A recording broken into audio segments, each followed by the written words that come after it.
শত ব্যস্ততার মাঝে একটু পরিবারকে সময় দেওয়া উচিত, এতে করে আপনারও বিনোদন হয়ে যাবে এবং পরিবারের সাথে সময় কাটানো হয়ে যাবে।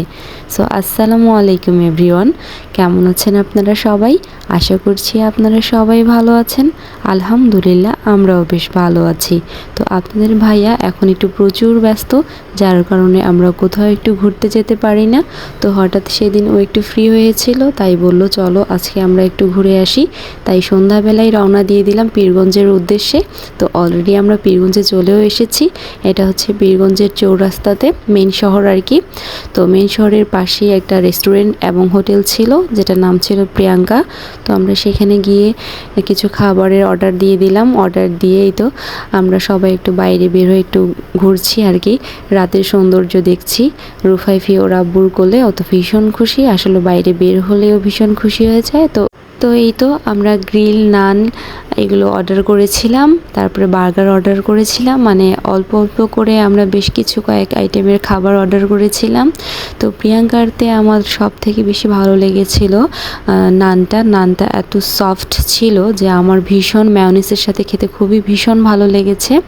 আর গ্রিলটাও ভালো লেগেছে, কিন্তু গ্রিলটাতে একটু ঝালটা বেশি ছিল, যার কারণে আমার খুব একটা বেশি ভালো ছিল, মানে ভালো লাগেনি। তো বার্গারটাও খুবই মজা ছিল, বার্গারটাও খুব সফট ছিল, বার্গারের মানে মাংসটা খুব ক্রিস্পি ছিল, আমার ভালো লেগেছে খুব। আসলে এটা প্রিয়াঙ্কা রেস্টুরেন্টের নাম করা বার্গার, এটা অনেক মজা, ভীষণ মজা খেতে। তো আমরা এটা ট্রাই করার জন্যই মূলত গিয়েছিলাম, কিন্তু আফসোস কারণবশত এখানে লেটুস পাতাটা ছিল না, কারণ অফ সিজন ছিল, যার কারণে লেটুস পাতাটা দেওয়া ছিল না। তো তারপরেও আমরা খেয়ে ভীষণ মজা পেয়েছি। তো এই তো বার্গার, নান খাওয়ার পরে আমরা একটু কাচ্চি ট্রাই করেছিলাম। কাচ্চিটাও মোটামুটি বেশ ভালোই ছিল, খুব একটা খারাপ ছিল না। তবে আমার কিন্তু সব থেকে নানটা আর মেয়োনিজটাই ভালো লেগেছে, কারণ নানটা আসলেই খুব সফট ছিল এবং খুবই মজা ছিল, মেয়োনিজের সাথে ভীষণ মজা ছিল। আর বাকি মানে সব কিছুর তুলনায় আমার নানটা আর মেয়োনিজটাই ভালো লেগেছে, তো আমি সেটা এনজয় করে খেয়েছি। আর এই দিকে ইমরান আর ওর স্যারের খাসির মাংসের সাথে নানটা বেশি ভালো লেগেছে ওদের কাছে, তাই ওরা এটা বেশি বেশি করে ট্রাই করেছে, কতবার যে নিয়েছে তার কোনো হিসাব নেই। তো যাই হোক, মোটামুটি সব খাবারগুলোই ভালো ছিল, হ্যাঁ খারাপ ছিল না। আপনারা অবশ্যই পীরগঞ্জে গেলে প্রিয়াঙ্কা রেস্টুরেন্টে এগুলো অবশ্যই ট্রাই করবেন। আর এইদিকে দেখেন আমার বাবাটা নিজে নিজে খাওয়া ট্রাই করছিল, আমার তো ভীষণ ভালো লাগছিল যে মাশাআল্লাহ কি সুন্দর করে খাচ্ছিল। এই যে বাবা আমার, ও সুন্দর করে খাচ্ছিল, অনেক কিউটভাবে ও দেখছিল যে আমরা খাচ্ছি, কিভাবে খেতে হয়, কিভাবে সুন্দর করে নিতে হয়, সেমভাবেই ও নিচ্ছিল আর খাচ্ছিল।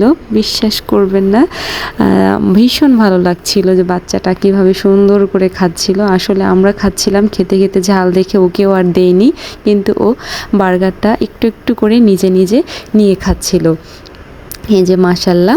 তো এই তো খাওয়া দাওয়া শেষ করে আপনাদের ভাইয়া নাকি রসগোল্লা ট্রাই করবে, তাই ও একটা রসগোল্লা ট্রাই করলো।